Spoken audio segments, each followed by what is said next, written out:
Hey there, my friends. We're going to do a deck review today, and it is the Tarot of Hearts by Isabel Hayes.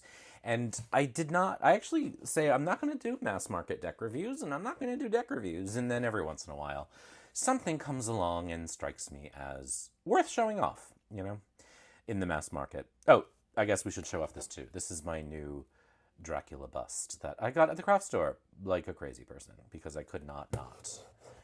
Anyway, that's unrelated, but he's just sitting here because I haven't found a home for him yet. So, this is new. It is from US Games, not my, top publisher at the moment, but an exceptionally good deck from them, I think.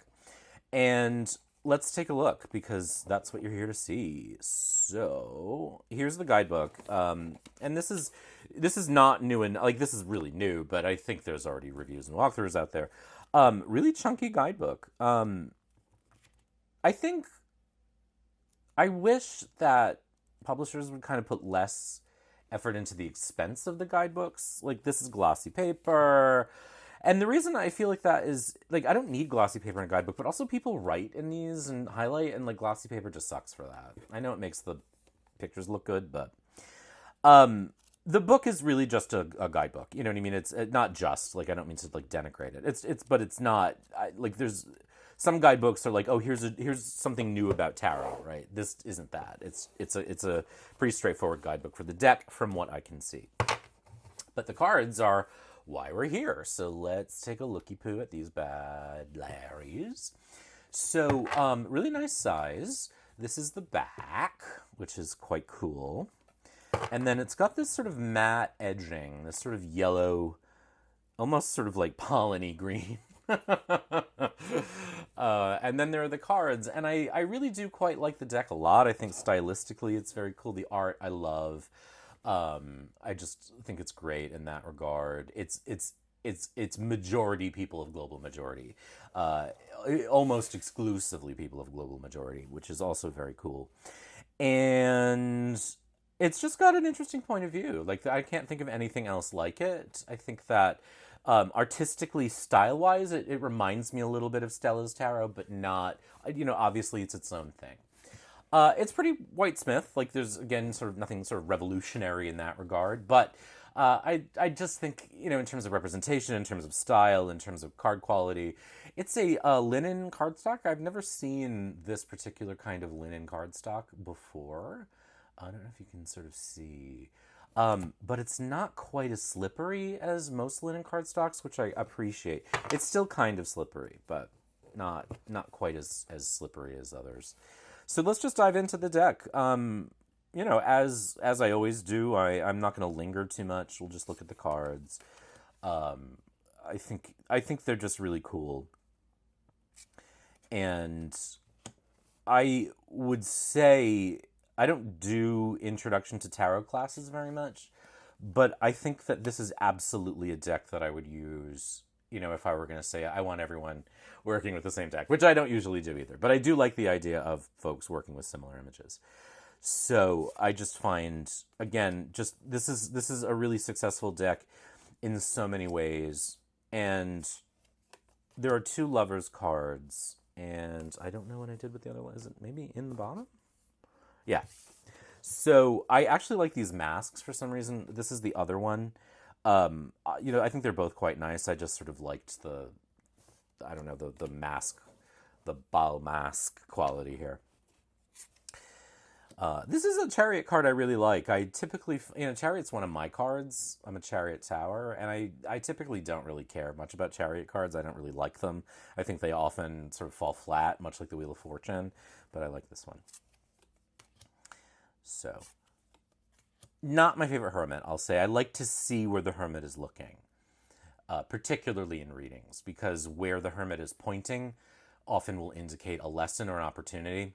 So, not wild about this Hermit, but it's fine. I really like this Wheel of Fortune. I just like this sort of film and movie, and there's a sort of pop culture, like, literary sort of thing that I enjoy in some of the suits, too, you'll see. Justice. Oops. Hanged Man. I really like this death card. It's the cover of the book, and I find it really cool. Temperance. The Devil. I really like the Devil card. I like this Tower card. Reminds me of some Tower cards I've always really liked, so I think it's quite cool. The star is very pretty. The sun and the moon. Well, the moon, it looks familiar to me, but the sun is absolutely in the. I think it's the like LGBTQ tarot or like the Pride tarot that US Games puts out. A deck, I have to be honest with you, is not successful to me. It's a collaborative deck. The collaboration element of it doesn't really work for me, and most of the cards don't really work for me either. So I really dislike that deck. This is not my favorite Sun card either, but it's fine. And because I like the deck so much, it's a small thing. Really like this sort of jazz Judgment card and the World. So in the Suit of Wands, they're actually flutes and recorders, and I think that's a really interesting choice. It's a little airy, but I think the thing that it does too is it reminds us that the suits are really related to each other. They're interwoven to each other. They're not discrete elements. So here we have sort of a gymnastic Two of Wands and a mermaid for the 3, and these music notes as wands. I just think that's really cool. Four of Wands, and again, these towers also look like musical instruments, like woodwinds. I really like this card. This is so pretty. It's probably not your traditional Waite-Smith, Six of Wands, but I like that. And there's a couple cards that I think make nice departures. Seven of Wands, and that sort of being up against. This really reminds me of the Thoth deck, just from a different angle. Nine of Wands. Again, not a Nine of Wands you would expect. It doesn't sort of give exactly what you are familiar with if you're a Waite-Smith reader. Never bothers me. These are paintbrushes, which I think is pretty cool. I think those are paintbrushes. They look like paintbrushes. And then the 10 of Wands. So the 9 and 10 of Wands are a little more neutral, which I always prefer. And then we have the King of Wands, the Queen, the Knight, and the Page. And so now here we are in Cups, which have these actual human heart motifs in many cases. 2, 3, 4. I really like this 5. It reminds me, I think, of Magritte. It's not my favorite 6 of Cups, I'll be honest with that. It's a little, it creeps me out a little bit. 7 of Cups. This is quite an interesting one. I like that. And the 8 of Cups. I looked at this last night and just was so impressed because I have such low expectations when it comes to mass market decks. And really, this was an impulse buy. I'm really just working with one deck right now, honestly. So I wasn't looking for a deck, but I was like, oh, this is interesting. This looks promising. And it is, and it was. And so very, very happy to recommend it.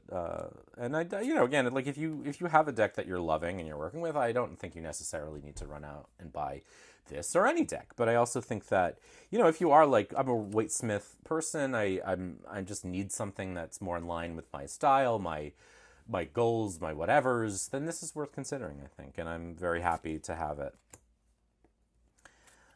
The Suit of Swords, after my own heart here, making the Ace of Swords a fountain pen, living. 2 of Swords, 3. I think this is quite interesting. These look like paint, like canvas knives, like Bob Ross sort of scrapers. The book may say what it is. The 4 of Swords, the 5. This is a really interesting 6 of Swords. So there's just really cool choices here. And I think that's fun, And this is also a deck that I think is great for reading with the public, because it is Waite-Smith. It's easy to work with, I would say. It's representational. It's cool. It's fresh. It's modern without being sort of too focused on cell phones and fax machines. Here's the King of Swords, Queen, knight, and page. And then obviously we get into pentacles.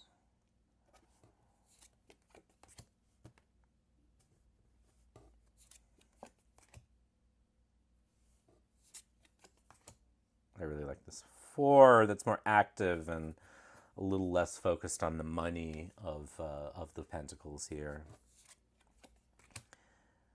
This is quite cool too. It's funny. I've been spending the summer. It's August 5th right now. Working with and reading about the Harris Crowley Thoth deck, and so I've been ingesting a lot of meaning. And it's funny because I'm getting to a point where like I think I'm done reading about it. I can't look at another card description and like an explanation of a symbol. Partly because it's boring to me, honestly. And partly because I don't like being told what symbols mean, because in the moment of a reading, when I notice a symbol, I will usually interpret it in that moment. You know what I mean? So I don't necessarily like to be dictated to. I like to experience the symbolism in the deck in the moment. Luckily for me, I don't remember much of what I read when I read about symbols and card meanings because they bore me to sobs. I really just don't enjoy doing that, and I've done it all summer. Not about, obviously not about this particular deck, but I've read 6 or more books about the Thoth deck. I'll do a video about that too. So here we come to the 10 of Pentacles, and then here the Court of Pentacles with records as the pentacles again. It's very cool. I just think it's a very cool deck. I think it's exciting, it's appropriate, it's fun, it's interesting and unique, but also within the framework of Waite Smith. So, perfect for folks who really don't like to veer too far from that or aren't feeling ready to veer too far from that. I think the size of the deck is a really nice. It's not the typical US Games size. It's slightly shorter than that. Do I have a US Games deck anywhere within reach? I don't think I do. Not that I can reach without knocking everything down, and also not that isn't modified. Is this trimmed? This is the Halloween Tarot, which is well known. This is my copy that I inked the edges. So it's a little wider and shorter than US Games' typical card size. Not much on either case, but it's if you have small hands, I think you will enjoy that. I haven't shuffled this yet, so I'm actually very excited to shuffle and lay them out. So they're a little stiffer than I expected, which isn't actually that bad, because I do find with linen cardstock, they're just really hard for me to shuffle because they're flying everywhere. They're so slippery. They're so bendy. Like, this actually offers a little bit of resistance, and that is a good thing to me. Bent that card. So, that's the thing about Rifflin, folks. That's gonna happen sometimes. It's also why I just like normal cardstock, like not linen finish, not like crazy glossy, not like the high-end stuff that's like impossible to bend. Like I just need card like this. This is fine cardstock. I've had this deck for 20 years. It's held up just fine. Like I don't need crazy cardstock. I really do not. But I'm obviously not who the mass market publishers are thinking about when they're making decks. I am at the very bottom of their list. So it does shuffle nicely, though. It's not as thick as other sort of... This were Red Feather, I think this would be like twice as thick. Red Feather loves impossible to shuffle cardstock. It's like Red Feather goes out of their way to make their decks impossible to shuffle. Like, even decks of theirs that I like, current ones, like the new Zerner Farber, and the new Bloodstone, the Gabby Angus West the new edition. It's just the cardstock is quite nice, but they're so thick. It's impossible to bend. It's very disconcerting. But we know that Red Feather does not listen much to its customers, much like U.S. Games, actually, in my experience, and Llewellyn. So, what do we expect? All of that said, this is quite a successful deck, in my humble opinion, and I enthusiastically recommend it. It's borderless. I know everyone loves that. You could, I guess, if you wanted to, trim the titles off, although they're fine with me. So, yeah, I really like it. I say bravo to the creator of this deck, whose name is Isabel Hayes, and I love it.